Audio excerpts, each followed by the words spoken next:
જય માતાજી બધાને। તો ફ્રેન્ડ્સ, જનરલી આપણે સિંગ ભજીયા બજારમાંથી જ ખરીદતા હોઈએ છીએ, પણ માર્કેટ કરતાં ઘણા સસ્તા, એકદમ ચોખ્ખા અને તમારી પસંદગીના મસાલા પ્રમાણે ઘરે બનાવવા ખૂબ જ આસાન છે।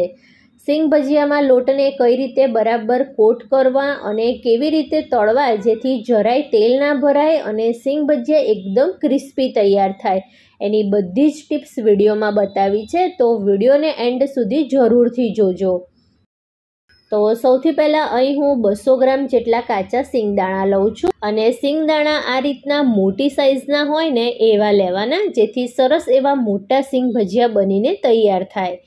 આ રીતની જે નાની સિંગ હોય છે તેને આપણે અલગ કાઢીશું અને તેનો ઉપયોગ આપણે બીજી રેસીપીમાં પણ કરી શકીએ છીએ। હવે ફ્રેન્ડ્સ, સિંગદાણાને આપણે 10 મિનિટ જેટલા પલાળી રાખવાના છે, એટલે શું થશે કે સિંગ સારી એવી પલળી જશે અને બીજું એ કે સિંગ ઉપર જે આપણે લોટનું કોટિંગ કરવાનું છે એ ખૂબ જ ઇઝીલી અને સારી રીતે થઈ જશે।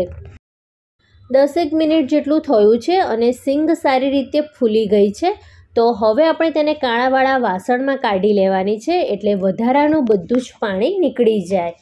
આ રીતે થોડા ખુલ્લા કરી લઈશું એટલે ઝડપથી સિંગદાણા કોરા થઈ જાય। તો અહીં ફ્રેન્ડ્સ, તમને જો મારી રેસીપી જોવી ગમતી હોય અને હજી સુધી જો મારી ચેનલને સબસ્ક્રાઈબ ના કરી હોય તો પ્લીઝ મારી ચેનલને સબસ્ક્રાઈબ કરજો અને બાજુમાં આવેલા બેલ આઇકનને પણ જરૂરથી પ્રેસ કરજો, જેથી આવનારા નવા વિડીયો નોટિફિકેશન તમને મળી રહે। 5 થી 7 મિનિટ જેટલું થયું છે અને સિંગદાણાને ચેક કરીએ તો દાણા સારા એવા મોઇશ્ચરવાળા છે અને વધારાનું બધું જ પાણી નીકળી ગયું છે। તો હવે તેને આપણે મિક્સિંગ બાઉલમાં લઈ લઈશું। હવે ફ્રેન્ડ્સ, સિંગદાણા થોડા ટેસ્ટમાં ખટાશ પડતા હોય છે, એટલે સૌથી પહેલાં આપણે 2 ચમચી લીંબુનો રસ ઉમેરીશું અને સિંગ સાથે સારી રીતે મિક્સ કરી લેવાનું છે। હવે આપણે ચણાનો લોટ ઉમેરવાનો છે, પણ લોટ બહુ જ સાચવીને ઉમેરવાનો, એ કઈ રીતે તો એ આગળ હું વિડીયોમાં જણાવું છું, તો વિડીયોને જરાય સ્કીપ ના કરતા।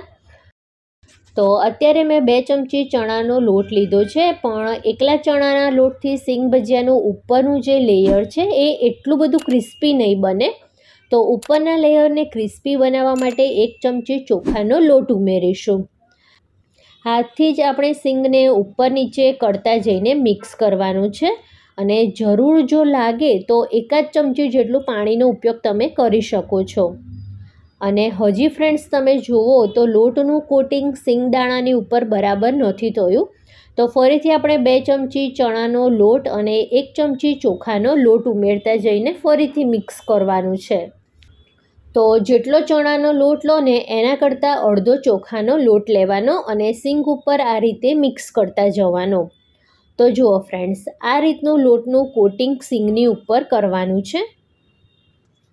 હવે બીજા મસાલામાં સ્વાદ અનુસાર મીઠું ઉમેરવાનું અને અહીં બીજી એ વાતનું પણ ખાસ ધ્યાન રાખવાનું કે જે પણ મસાલા તમે કરો એ થોડા ચડિયાતા મસાલા કરવાના, એટલે સિંગ ભજીયા તદ્દન બજાર જેવા જ તૈયાર થાય અને ખાવાની પણ ખૂબ જ મજા આવે। 1 ચમચી હળદર પાવડર, 1 ચમચી ધાણા જીરું પાવડર, 1 ચમચી રેગ્યુલર લાલ મરચું પાવડર, 1.5 થી 2 ચમચી ચાટ મસાલો ઉમેરીશું અને સારા એવા લાલ કલર માટે 1 ચમચી કાશ્મીરી લાલ મરચું પાવડર ઉમેરવાનું છે।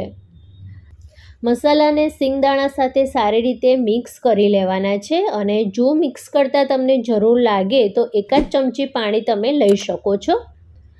તો જુઓ ફ્રેન્ડ્સ, અત્યારે આ રીતના સિંગદાણા દેખાઈ રહ્યા છે અને બીજી સાઈડ તેલ ગરમ કરવા પણ મૂકી દીધું છે અને અહીં ફ્રેન્ડ્સ, તેલ ગરમ થઈ જાય પછી ગેસની ફ્લેમ એકદમ સ્લો કરી દેવાની અને પછી જ સિંગ ભજીયાને આપણે તળવાના છે।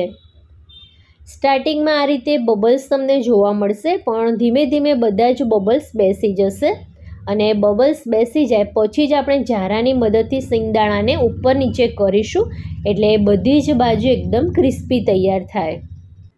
તો અહીં ફ્રેન્ડ્સ, જો તમને મારી સિંગ ભજીયાની રેસીપી થોડી પણ સારી લાગી હોય તો પ્લીઝ વિડીયોને લાઇક કરીને ચેનલને સબસ્ક્રાઈબ કરવાનું જરાય ના ભૂલતા।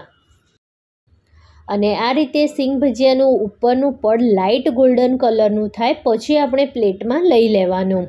અને જ્યારે તમે સિંગદાણાને તળશો ને ત્યારે સિંગ જ્યારે તળાશે ત્યારે સિંગ ફૂટવાનો પણ અવાજ આવશે, એટલે થોડું સાવધાનીથી તળવાનું. તો અહીં એક સ્લોટ તળાઈ ગયો છે અને જ્યારે સિંગ ભજીયા ગરમ હોય ત્યારે જ ઉપરથી થોડું સંચર પાવડર અને મીઠું સ્પ્રિંકલ કરીને મિક્સ કરી લેવાનું છે, એટલે સરસ એવા ચટપટા સિંગ ભજીયા તૈયાર થશે. અને અત્યારે તમે અવાજ પરથી જ નક્કી કરી શકો છો કે સિંગ ભજીયા કેટલા ક્રિસ્પી તૈયાર થયા છે.